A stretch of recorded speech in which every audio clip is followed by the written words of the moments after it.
Bharatiya Janata party के वरिष्ठ नेता केंद्रीय रेल मंत्री माननीय पीयूष गोयल जी आपको संबोधित करेंगे। बगल में हमारे मीडिया प्रमुख सांसद अनिल बलूनी जी हैं। मेरा सादर अनुरोध है माननीय पीयूष जी से कि आपको संबोधित करें। धन्यवाद संजय जी। मित्रों, आज बेंगलुरु से बहुत ही दुखद समाचार मिले। His holiness doctor Shri Shri Shri Shivakumar Swami गालू के निधन के सबसे पहले तो मैं अपने व्यक्तिगत और पार्टी की ओर से उनको श्रद्धांजलि देता हूं, उनका नमन करता हूं। My condolences on the death of His Holiness Dr. Sri Sri Sri Sivakumar Swami Galu. Swamiji had headed the Sri Siddhaganga Mutt in Tumakuru and has passed away at the age of 111 years after several weeks of treatment. He was often referred to as the walking God and one of the most respected religious and social practitioners, not just of the Lingayat community, but I think of all of humanity. His Holiness Dr. Sri Sri Sri Sivakumara Swami Galu lived for the people of India, especially the poor and the vulnerable. He devoted himself towards alleviating evils like poverty, hunger, social injustice. And I think all of us join the people of Karnataka in paying homage to His Holiness Swamiji, and we pray that his soul may rest in peace, and we stand in solidarity with his countless devotees spread all across the world. मित्रों, आज एक बहुत ही गंभीर समस्या देश के सामने और लोकतंत्र के सामने पश्चिम बंगाल में उभर के आ रही है। मुझे लगता है जिस प्रकार से त्रिपुरा में लगभग 0 से लेकर सीधा 51% तक भारतीय जनता पार्टी का वर्चस्व बढ़ा और पूरी तरीके से वहां पे सरकार को लोगों ने नकारा, लेफ्ट गवर्नमेंट को वहां से बाहर किया और भारतीय जनता पार्टी को पूरा वर्चस्व दिया राज्य सरकार को संभालने के लिए। इसी प्रकार से शायद पश्चिम बंगाल में भी आज ममता दीदी को चित्र उभरता हुआ स्पष्ट सामने दिख रहा है। वो डर गई हैं, ममता दीदी आज डर गई हैं। उनको साफ दिख रहा है भारतीय जनता पार्टी का बढ़ता हुआ वर्चस्व, भारतीय जनता पार्टी, प्रधानमंत्री श्री नरेंद्र मोदी जी का लोगों के बीच लगाव, लोकप्रियता, और हमारे राष्ट्रीय अध्यक्ष अमित शाह जी के लगभग हर कार्यक्रम में रोड़े अटकाने की, तकलीफें डालने की, अड़चने डालने की पूरी प्रयत्न में पश्चिम बंगाल की सरकार पूरी तरीके से जुट गई है।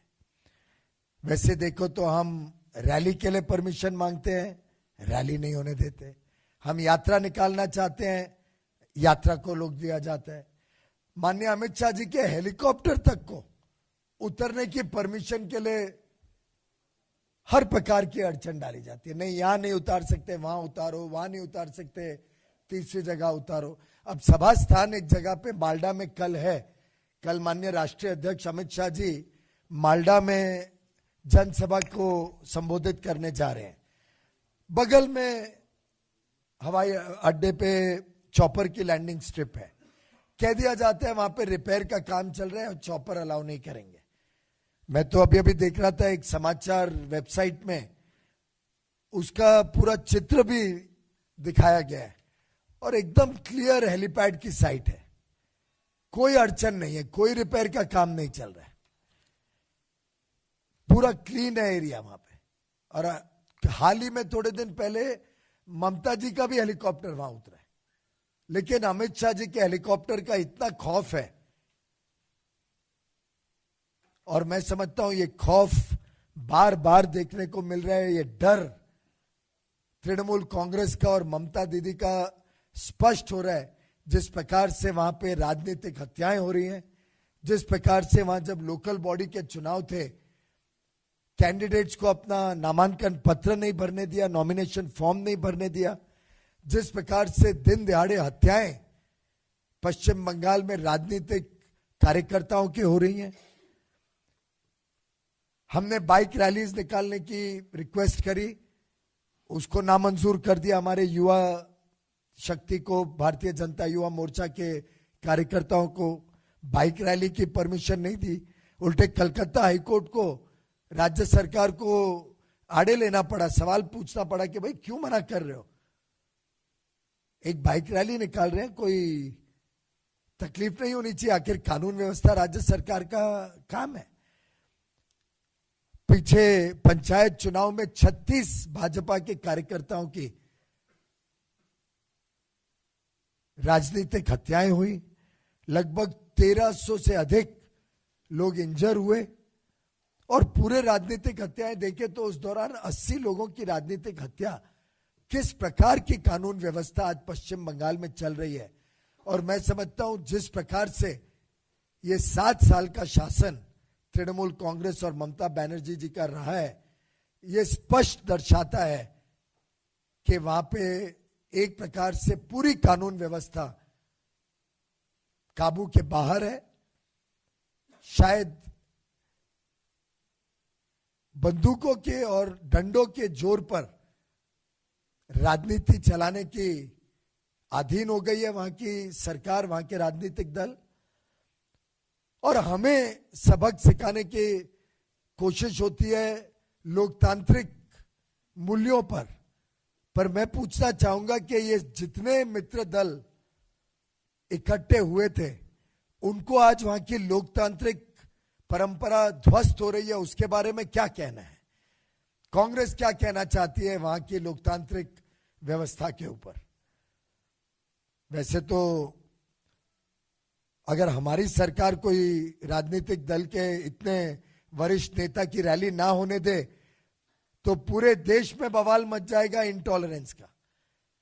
मुझे तो शक है मीडिया के भी हमारे भाई बहन शायद मुझे और हमको छोड़ेंगे नहीं, इंटॉलरेंस का पूरा लेबल लगा देंगे कि आपने रैली नहीं होने दी, आपने पब्लिक मीटिंग नहीं होने दी। और यहां तो बार बार अड़चने लगाई जा रही हैं, ना हमारी यात्रा निकालने दे जा रही है, ना रैली होने दे जा रही है।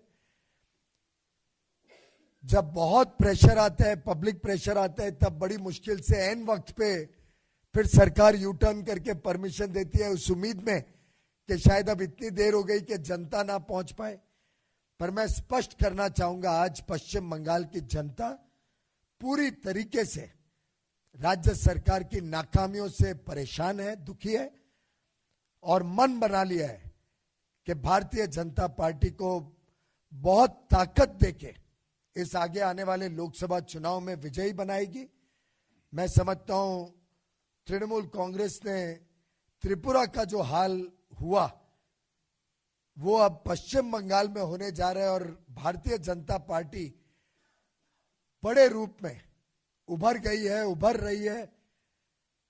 लोग अलग अलग पार्टियों से भारतीय जनता पार्टी की तरफ तेज गति से आकर्षित हो रहे हैं। और ये जो नीति है जहां पे दुर्गा पूजा भी नहीं करी जा सकती है, ना कोई पॉलिटिकल रैली करी जा सकती है, ना सरस्वती पूजा या रामनवमी के ऊपर परमिशन देने की स्थिति में है सरकार, ये दर्शाता है पूरी तरीके से failure of law and order system. और पश्चिम बंगाल की सरकार को, जनता को इस चीज का हिसाब देना पड़ेगा। जनता इसका पूर्ण रूप से हिसाब आगे आने वाले लोकसभा चुनाव में तृणमूल कांग्रेस और ममता बनर्जी से जरूर मांगेगी, ऐसा भारतीय जनता पार्टी का पूरा विश्वास है।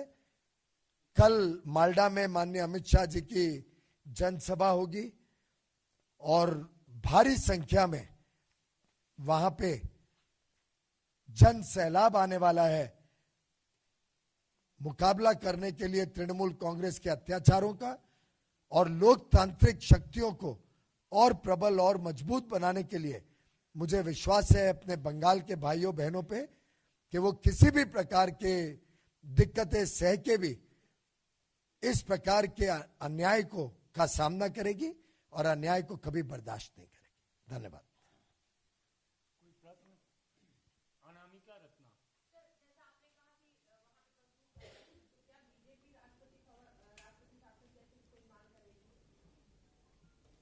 अब वो वहां पे परिस्थिति जैसी डेवलप होती है उस पर निर्णय लेंगे, वहां के हमारी इकाई इस पर निर्णय लेगी।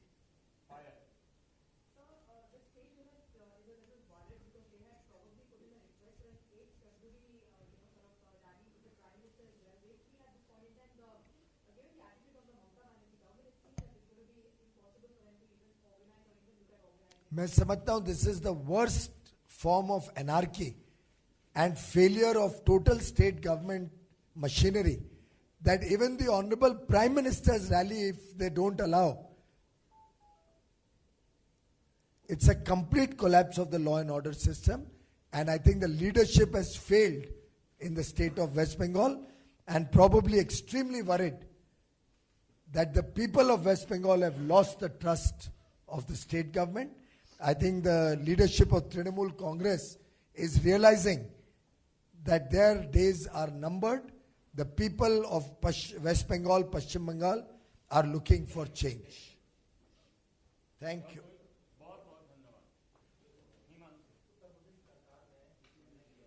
Thank you. अभी तक हम लगे नहीं हैं।